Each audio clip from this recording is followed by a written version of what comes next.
Boa noite, irmãos. Boa noite, amigos que estão recebendo essa devocional. Nós estamos felizes porque nós estamos vivenciando esse momento específico com a bênção da tecnologia e, por causa dela, a possibilidade de nós estarmos juntos virtualmente e chegando até vocês. Antes de iniciar a nossa palavra, eu gostaria de lembrar aos irmãos que, ainda que a mensagem seja transmitida, vocês possam receber e participar de alguma forma, o culto é algo para a igreja reunida. Logo, o nosso desejo é que esse breve devocional sirva como um guia para o culto doméstico e para a edificação daqueles que nos assistem. A nossa intenção, então, é prover diariamente pequenas reflexões para que o seu coração seja estimulado na fé e no amor ao Senhor. E que Jesus Cristo abençoe a sua vida, a sua família, com esperança para esses tempos difíceis que nós temos passado. Você está convidado a compartilhar essa mensagem com todos aqueles que desejar, e o nosso desejo é que essa mensagem também seja bênção e esperança para todos. No segundo filme da trilogia do Senhor dos Anéis, As Duas Torres, o exército dos elfos e dos humanos está sendo massacrado pelo exército dos orcs, que querem dominar o abismo de Helm. Todo momento fica evidente que eles estão lutando apenas para atrasar a derrota. E havia uma possibilidade de ajuda, mas ela não era certa e eles não sabiam de onde viria nem se seria suficiente. Nos últimos dias, com a disseminação do coronavírus pelo mundo e pelo Brasil, nós temos visto duas reações mais evidentes. Uma delas é o pânico e a outra é a negação. Os que estão em pânico estão esvaziando as prateleiras dos mercados, os estoques de álcool em gel em todos os lugares. Eles trancaram-se em suas casas e sabem todas as estatísticas do vírus. Eles estão em guerra contra toda a sujeira, estão quase colocando fogo no próprio corpo para matar o vírus ou a possibilidade do vírus chegar. Por outro lado, nós temos aqueles que estão em negação. Eles estão em ritmo normal de vida. E muitos até zombam dos alertas que recebem, riem dos que estão preocupados e fazem pouco ou nenhum caso do perigo que é real. Aqui mesmo em Ervalha, o que vi quando eu precisei sair foi uma vida normal. As pessoas estavam nas praças, nas ruas, nos comércios, da mesma forma como todos os dias. Não havia nenhum cuidado, nem mesmo uma mínima preocupação. A minha sensação é de que os ervalenses, de modo geral, eles não acreditam que o problema que está assolando o mundo vai chegar aqui. Nos dois casos, tanto para aquele que está em pânico quanto para os que negam, existem exageros. E é no coração que nós precisamos fazer uma avaliação desses eventos e das reações especialmente. O Salmo 121, no versículo 1 e no versículo 2, o salmista nos coloca diante de uma realidade que é a realidade da nossa caminhada diária. Ele diz lá: elevo os meus olhos para o monte. De onde me virá o socorro? O meu socorro vem do Senhor, que fez o céu e a terra. O Salmo 121 é um salmo de romagem. É um salmo para ser cantado durante o percurso, durante a caminhada. Provavelmente era cantado pelo povo ou as pessoas que estavam a caminho de Jerusalém para a adoração. Jerusalém era uma cidade privilegiada na sua vista. Ela ficava no alto de duas colinas. O caminho para lá era muito sinuoso, e é só nós lembrarmos da parábola do bom samaritano, quando aquele moço, aquele rapaz, ele é violentado por ladrões, exatamente porque essa estrada facilitava esse tipo de movimento. Nos trechos mais escuros e difíceis, nos trechos onde as pessoas que peregrinavam para Jerusalém para a adoração sentiam-se em perigo ou sentiam o perigo, o viajante ele podia olhar para os montes na esperança de ver um escape para a sua situação, mas na verdade o monte ele significava o perigo. Ele significava a barreira da fuga, não havia para onde correr, não havia para onde fugir. Ele estava cercado. de onde viria o socorro? De onde viria o socorro naquele cenário? De onde virá o socorro contra o coronavírus e o cenário atual que nós estamos? Talvez você ainda esteja pensando apenas no contágio e nas mortes, mas eu quero te ajudar a ampliar a sua visão. Talvez a sua maior preocupação seja o salário no final do mês, as contas para pagar. Talvez seja a comida que pode faltar na mesa. Talvez seja a agonia de precisar redescobrir o seu cônjuge, seus pais, os filhos em casa, no que deveria ser um lugar seguro, mas pode parecer uma prisão às vezes. Talvez o seu problema seja a ansiedade de ficar parado enquanto havia tanta coisa para fazer, e particularmente aqui em casa. O que nos preocupa é a previsão de que o pico de contaminação culmine exatamente próximo à data do nascimento do nosso filho, provavelmente fazendo com que todos nós aqui em casa sejamos expostos, especialmente o bebê que não tem anticorpo nenhum para lutar contra o vírus. De onde nos virá o socorro? Se você está no grupo do pânico, a resposta do salmista é muito clara e ela pretende trazer tranquilidade para a sua caminhada. Ele responde: o meu socorro vem do Senhor. E ainda que a montanha pareça alta demais e os perigos pareçam ser enormes, Deus é o refúgio seguro. É Ele quem nos conduzirá até o fim em vitória, pois essa vitória foi garantida na cruz em Jesus Cristo. Ninguém é suficientemente bom a ponto de cercar todas as possibilidades de contaminação. Ninguém é suficientemente bom a ponto de se precaver em todas as áreas. E é nesse ponto que o ansioso sofre, porque ele não tem controle. Enquanto alguns querem controlar os riscos da contaminação, outros querem controlar os boletos, o dinheiro no final do mês, se esforçando diligentemente para que a provisão nunca falte. Apesar disso, no cenário que nós estamos, sair de casa não é nobre, nem mesmo confiança. O Senhor, Ele é o nosso socorro enquanto nós confiamos nele, até mesmo para o caso da morte chegar. Confiar no Senhor não é agir como Satanás propõe a Jesus em Mateus 4, de 5 a 7, na tentação. Diz o seguinte o texto: então o diabo levou Jesus à cidade santa, colocou-o sobre o pináculo do templo e disse: se você é filho de Deus, jogue-se daqui, porque está escrito: aos seus anjos ele dará ordens a seu respeito, e eles o sustentarão nas suas mãos, para que você não tropece em alguma pedra. E Jesus respondeu: também está escrito: não ponha à prova o Senhor seu Deus. Em outras versões, não tentarás ao Senhor seu Deus.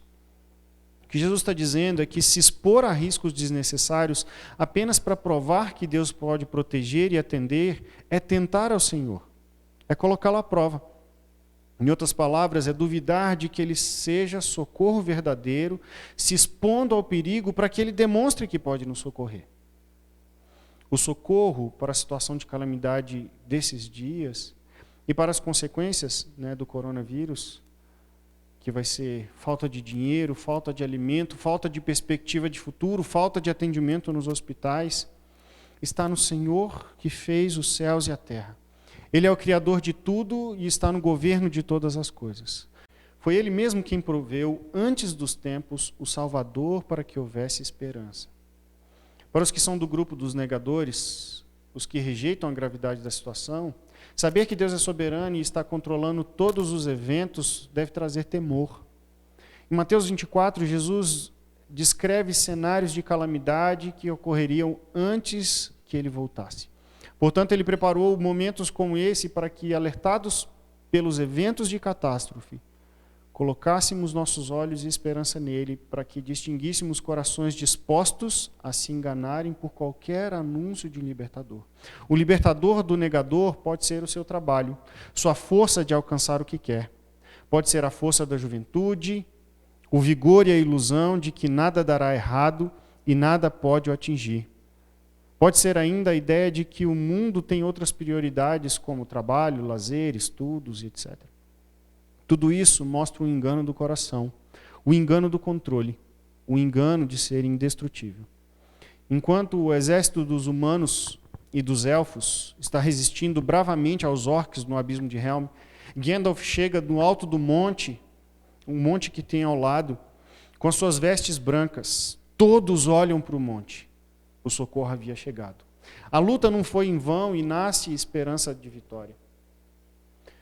Nós estamos confinados e é um tempo de reflexão, tempo de aproveitar a família e principalmente tempo de aprender a descansar no Senhor. Tempo de olhar para o monte, a montanha de dúvidas sobre os próximos dias que nos rondam, e em vez de lamentar o perigo e os possíveis males e as perdas, reconhecer a ação de Deus em nos prover um lugar seguro para estar ao lado daqueles que amamos e daqueles que nós podemos cuidar deles. Deus nos deu pessoas para cuidarmos e amarmos. E Deus continua sendo soberano como sempre foi e como sempre será. O salmista nos diz que Ele criou todas as coisas. E o verso 4 também do Salmo 121 vai dizer: é certo que não dormita, nem dorme o guarda de Israel. Ou seja, ele está alerta, ele não perdeu o controle, ele não dorme.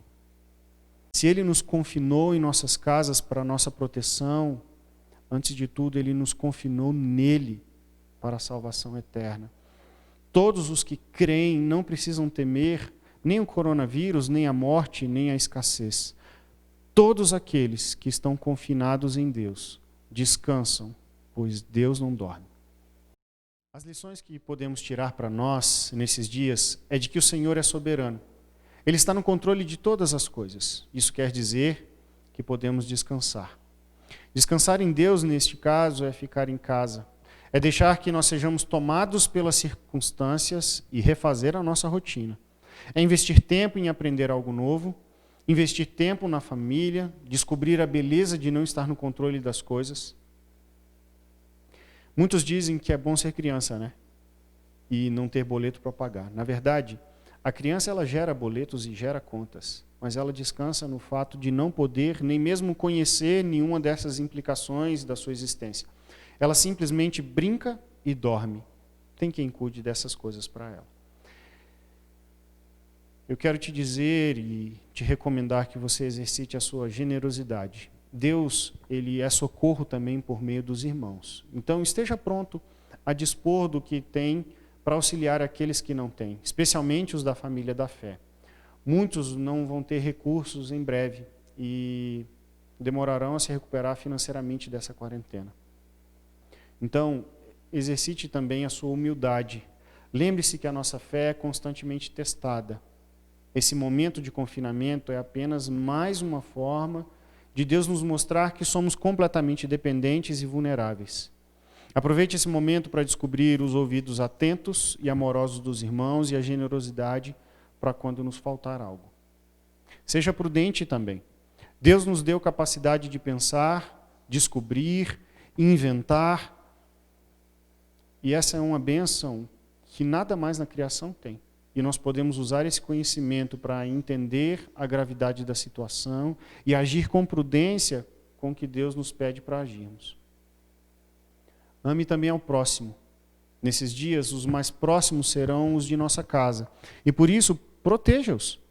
Proteja-os de uma possível contaminação, tomando todos os cuidados necessários quando for sair de casa. Caso não seja você que for sair, ajude quem for a lembrar das instruções da higiene e de proteção. A displicência pode custar muito caro. E o socorro do Senhor também pode vir em forma de sabonete, água e álcool em gel. Cresça espiritualmente. O confinamento expande nossas possibilidades de tempo.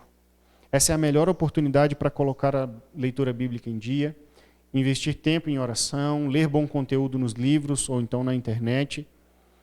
E se essas disciplinas não têm sido prioridades para você, você está diante de uma excelente oportunidade para colocar a sua casa interior em ordem. Além disso, você pode ensinar mais de perto suas crianças sobre a importância de falar com Deus. Ore com elas e ore por elas também. Exercite a comunhão. Esteja tecnologicamente perto dos irmãos. Descubra as necessidades, os pedidos de oração. Ore e leve uma palavra de encorajamento. Todos podemos fazer algo uns pelos outros nesse momento, apesar da distância. E não se esqueça, de forma alguma, todos aqueles que estão confinados em Deus descansam, pois Deus não dorme. Que Deus abençoe a sua vida, que você aprenda a descansar nele, mesmo confinado. Porque se você estiver confinado no amor de Deus, nada pode te tirar dele. Um abraço.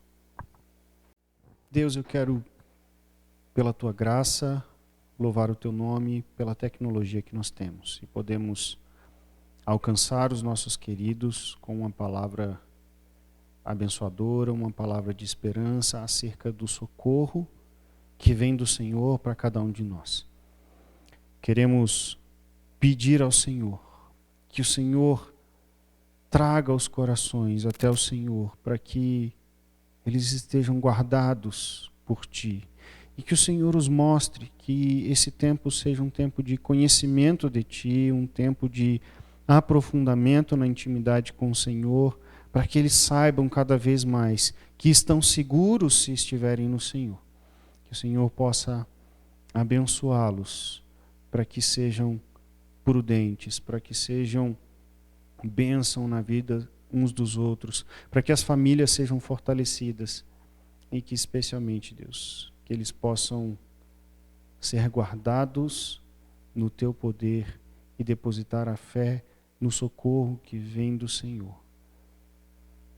Ajude a cada um de nós a não olhar para os montes de dúvidas, os montes de perigos, montes de incertezas, de perigos que nos rodeiam, mas confiar no Senhor, de que o Senhor é socorro sempre perto e pronto. É no nome de Jesus que fazemos essa oração. Amém.